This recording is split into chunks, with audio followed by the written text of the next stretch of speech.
ready ako kung sakali. Hindi naman ako yung parang iiwas or magtatago. Hindi din naman ako yung parang friends tayo ulit. Hindi naman din ganun. But Now on Top Stories, Carla Abellana sinagot ang tanong kung handa na nga ba siyang muling makita at makipagbalikan sa dati niyang asawa na si Tom Rodriguez. Kahapon, June 22, ginanap ang MediaCon ng seryeng Widow's War na pagbibidahan nina Carla Abellana at Bea Alonzo. Ang naturang serye ay magsisimula sa pag-ere sa darating na July 1 sa GMA Network kapalit ng My Guardian Angel ni Marian Rivera. Matapos ang MediaCon, nagkaroon ng pagkakataon ng press na makapanayam si Carla Abellana. Isa si Rose Garcia sa nabigyan ni Carla ng ilang minuto na siya ay makapanayam.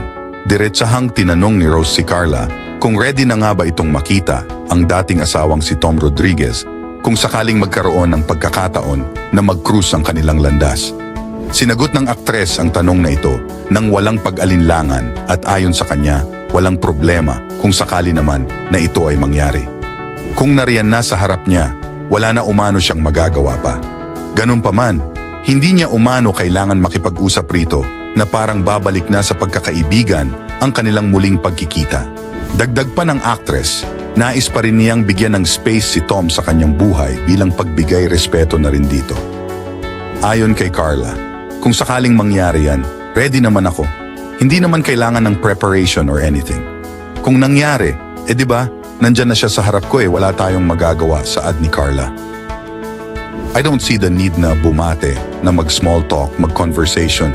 Ready ako kung sakali, hindi naman ako parang iiwas o magtatago. Hindi din naman ako yung parang friends tayo uli. Hindi rin naman ganon, paliwanag ng aktres.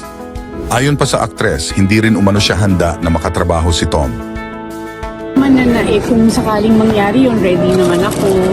Hindi naman kailangan ng parang preparation or anything. Basta kung nangyari, di ba? Nandiyan na siya sa harap ko, basta yung space niya, yung trabaho niya, yung buhay niya, and I have my own.